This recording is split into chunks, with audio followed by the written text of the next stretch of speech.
Good afternoon. Today I'm going to be reviewing the Pagani Design PD-1703 Chronograph. This watch is available from Pagani Design official store on AliExpress for €82. So firstly, let's look at the box that the watch comes in, and then I'll talk you through the other items one gets with the piece.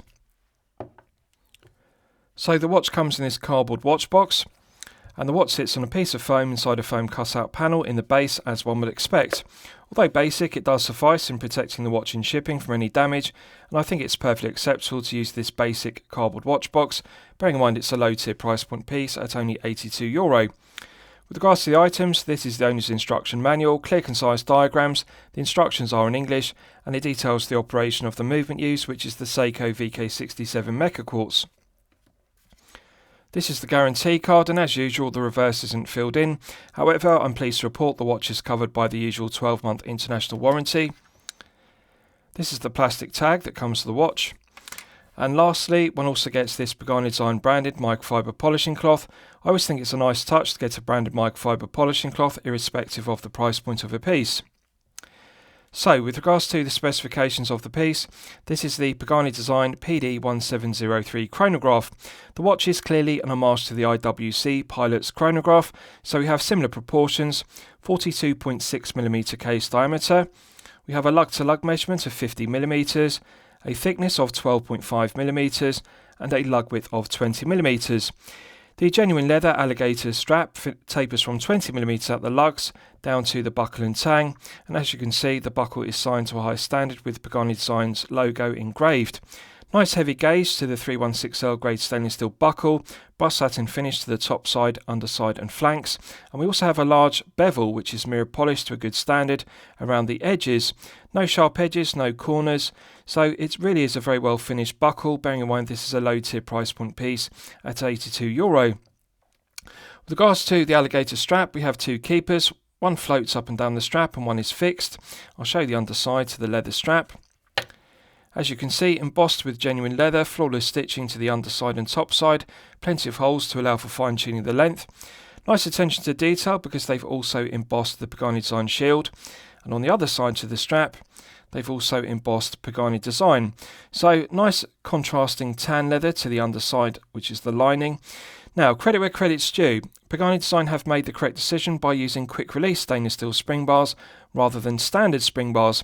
Often with these padded leather straps, they're very stiff, and it's difficult to compress the edge of the strap with a spring bar tool in order to exchange the strap from the head of the piece, and it can be difficult to remove the padded leather strap without damaging the lugs. So by using the quick release spring bar, one doesn't need a spring bar tool in order to remove it, and that makes removing the padded leather strap much better. Now, I'm going to be critical of this alligator finish strap. It really would suit a dress piece, not a pilot's chronograph. They should have used a fabric Cordura strap, or alternatively a NATO strap, or a tan leather strap rather than alligator finish. This alligator finishing and a padded leather strap really would suit a dress piece better than a pilot's chronograph. They do also sell this PD-1703 on a fabric strap which is made from nylon, and it looks like a Cordura strap, which is more like the original IWC Pilot's Chronograph fabric strap. So I think that the better option is the fabric strap version rather than this alligator leather. With regards to the rest of the specification, we have a double dome sapphire crystal with blue tinted AR coating. Nice blue hue to the AR coating. I'm often critical of Pagani Design watches not having AR coating, so it's very good to see them use blue tinted AR coating on this PD-1703, and it does a good job. The AR coating reduces the glare and the highly reflective nature of the silver subdials, which are guilloche finish. And if you look closely at the subdials, when I tilt the piece in the light, you can see the guilloche finishing. It has concentric circles, and they are very reflective but very aesthetically pleasing. They've made the correct decision by making the handset matte black and also the hands on the subdials in matte black, because the hands contrast very well and the legibility is very good. Printed Arabic numerals and printed indices are clearly legible. I like the font and I like the proportions. They are similar to the IWC Pilot's Chronograph font. And the white minute ticks contrast very well on the chaptering with a matte black dial. I like the silver applied Pagani Design shield. I'm just going to move the minute hand out of the way to show it to you better. Adds interest to the dial. and it looks very aesthetically pleasing and also complements the white Pagani design text. So the legibility of the dial is very good. It's a good homage to the IWC Pilot's chronograph, similar dial design with these sub-dials at 9, 12 and 6, and also the Arabic numerals and the printed indices are also very similar to the IWC Pilot's chronograph. Now, minor criticism is the triangle at 12 o'clock is upside down. On Type A dials such as this, the triangle should always point upwards, not downwards, and the two dots beneath the triangle should actually be above it at the top point. So they've made the mistake by putting the triangle upside down, and I think they should correct this and make the triangle point upwards rather than downwards and put the two dots above it. That would look better, because this is clearly meant to be an homage to the IWC Pilot's chronograph and a Type A dial. Now, there is another negative to the watch with regards to the screw-down caseback. The solid 316L grade stainless steel screw-down caseback provides an effective hermetic seal to 100 metres, which is perfectly acceptable for a pilot's chronograph. But however, if you look closely, they have engraved diver 100 metres. Now, this isn't a dive watch, so clearly it shouldn't have diver 100 metres engraved. They should simply have engraved 100M water resistant. And I think they need to delete diver 100 metres from this, which is meant to clearly be a pilot's chronograph. And as you can see, they've done a good job of engraving a plane in the centre. With regards to the rest of the engraving, it's done to a good standard, with a reference number and also the specifications of the piece, concentric CNC lathe tool machining to it, so the caseback is actually very well machined. No sharp edges to the milled slots, and we have a contrasting mirror polished circumference to it. It's very low profile, and that's one of the benefits of using the Seiko VK67 Mecha Quartz. It's a very thin Mecha Quartz movement, and 100 metres is perfectly acceptable. So the caseback is very well finished. I like the engraving to it. They just need to delete diver 100 metres, which is an embarrassing mistake. With regards to the crown, it's solid 316L grade stainless steel, coin edge finished, mirror polished, embossed Pagani design shield with a matte speed blasted background to it, very well finished. So let's test the screw down crown execution. The screw down crown provides an effective hermetic seal to 100 metres, which is perfectly acceptable for a chronograph. Absolutely silky smooth, no friction, perfect interface between the internal thread of the stainless steel crown and the external thread of the stainless steel crown tube. Now, as this is powered by the Seiko VK67 Mecha Quartz, it does have a date complication. The date wheel is present beneath the dial despite the lack of a date window. So pulling it out to the first click position is actually the quick set date complication position. So this does have a phantom date setting position. When one rotates the crown clockwise, one can feel the date wheel clicking over with a quick set complication.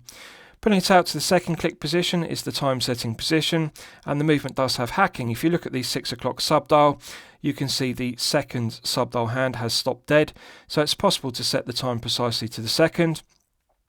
Does feel silky smooth, clockwise and anti-clockwise, no back play whatsoever. There's an immediate response when one rotates the crown, no back play. So I really like the immediate response of the VK67. It feels exactly the same as the VK63, which you may be familiar with. Pushing it back in, it's got a nice positive click, and that restarts the movement. You can see the subdial at 6 o'clock begins to tick around. So let's test screwing it back down. Immediate thread pickup. This is 10 out of 10 screw down crown execution. It's something that Pagani Design consistently get correct across all their models in their collection. These screw down crowns are very well made. The internal threads are very well machined, and they interface very well with the external threads of the stainless steel crown tubes. So perfect screw down crown execution. With regards to the two pushers, they're both sterile. There's no screwing locking collars to them as per other Pagani Design models such as the PD-1604 Daytona homage. This does a good job of being an homage to the IWC Pilot's chronograph because the proportions of the pushers and the look of the pushers look very similar. Nice matte CNC lathe tool machining to the ends, and that contrasts with the mirror polished circumference. So let's test the chronograph complication. Pushing the top pusher activates the chronograph complication, and you will see the main chronograph hand begins to tick around the dial. Now, I think they could improve the legibility of this chronograph second hand. On the IWC Pilot's chronograph, the chronograph hand is painted, and that means that it's better legibility against the black dial. But Pagani Design have made an error because they put an arrowhead tip which is loomed with C3, which is fair enough, but they should have made the tip of the arrowhead's chronograph hand white, because a white tip to the second hand would mean it contrasts very well with the white minute ticks and also the Arabic numerals and the printed indices. By having a completely black chronograph second hand, it means the legibility isn't as good, because we've got a black hand registering against white minute ticks and a matte black dial. So it's difficult to read the chronograph second hand, although we do have the arrowhead tip. So they could make the second hand white and that would improve it. So pressing the pusher stops the chronograph. Pressing the lower pusher will make the chronograph hand fly back to 12 o'clock.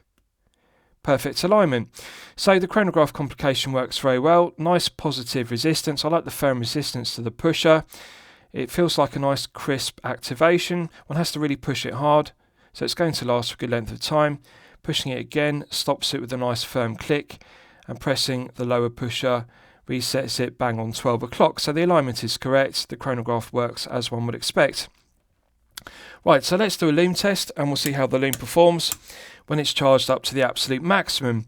So as always, I'm going to use my 100 UV LED torch to charge us up to the absolute peak.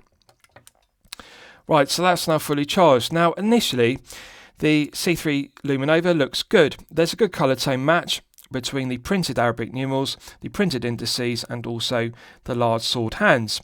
So the green tone of the C3 matches very well on the dial and hands, but however this is clearly Luminova, not Super Luminova, and therefore although it glows initially brightly when it's fully charged, it's going to fade very quickly to nothing, and as you can see it's already beginning to fade. This looks like 3 to 4 layers of C3 Luminova on the dial and hands versus 5 to 6 layers. So I would like to see Pagani Design upgrade to using C3 Super Luminova or alternatively BGW9 Super Luminova and apply 5 to 6 layers rather than using the cost-cutting measure of 3 to 4. So as you can see, although we do have good proportions to the Arabic numerals and the indices and the hands, they are now fading quickly. Now also if you look at the minute hand, you can see the application of the Lume looks weak.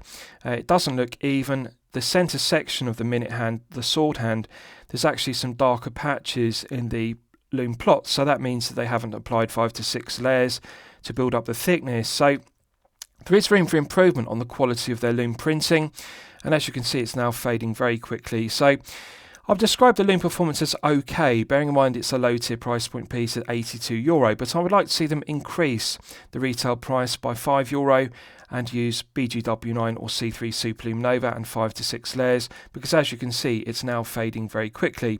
So okay performance, but room for improvements. Right, so let's discuss the movement used, because it's one of my favourite aspects of the piece.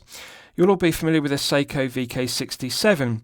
The architecture of the VK67 is the same as the VK63, and the only difference is the position of the subdials are different. On the VK67 the subdials are at 12, 9 and 6 o'clock respectively. Now, like the VK63, the 67 does have a date complication, but this doesn't have a date window, although the date wheel is present beneath the dial, as I've detailed, and we do have a phantom date setting position. So that's something to consider if you dislike phantom date setting positions. So the VK67 is a reliable, well-proven workhorse mecha quartz movement made in Japan.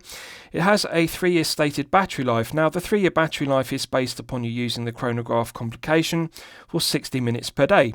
However, you are unlikely to be using the chronograph complication for anything like 60 minutes per day, and therefore it's nothing unusual for a VK67 battery to last in excess of 3 years.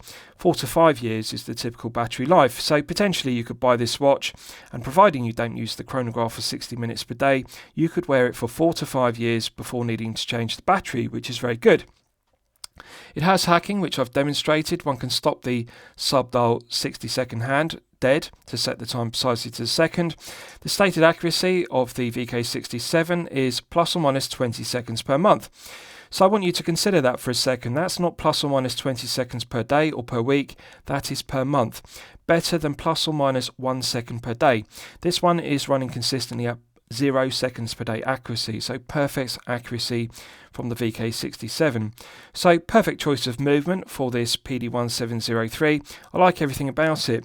The VK67 has good build quality, quality control, materials, and it is an incredibly accurate movement. Plus or minus 20 seconds per month is outstanding. So, lastly I'll summarise the piece. What do I think of it overall? Well, when I'm considering reviewing a watch on my channel, the watch should meet two criteria. It should be both excellent quality and excellent value at the respective price point. So to evaluate this piece, one needs to study the quality of the finishing to the head of the piece. Flawless mirror polishing to the stainless steel bezel is very impressive. Flawless brush satin finishing to the tops of the lugs, in between the lugs, and also the flanks to the case. So the quality to the finishing to the bezel, the head of the piece, and also the screw down stainless steel case back are all outstanding. No QC issues whatsoever, no alignment issues. The screw down crown is 10 out of 10 and the pushers operate correctly, nice firm resistance. So minor criticisms are the use of the alligator strap, but they do also offer it on a fabric nylon strap, which is like a Cordura strap. And the only other criticism I have is the weak performance of the C3 Lume. But however, one has to be realistic and expect some cost-cutting measures. This is an €82 piece. So I think it's good they use blue tinted AR coating. It's a good enhancement and I'm pleased to see Pagani Design use it. Really, the only negative to this piece is the weak performance of the C3 Lume. I would like to see them upgrade to C3 Super Lume, but other than that, it's excellent quality and excellent value at €82, and it is a good homage to the IWC Pilot's chronograph. So I'm going to recommend it to you for consideration. I hope you've enjoyed my review of the Pagani Design PD-1703 chronograph. Please feel free to post your own comments below the video. Thank you very much.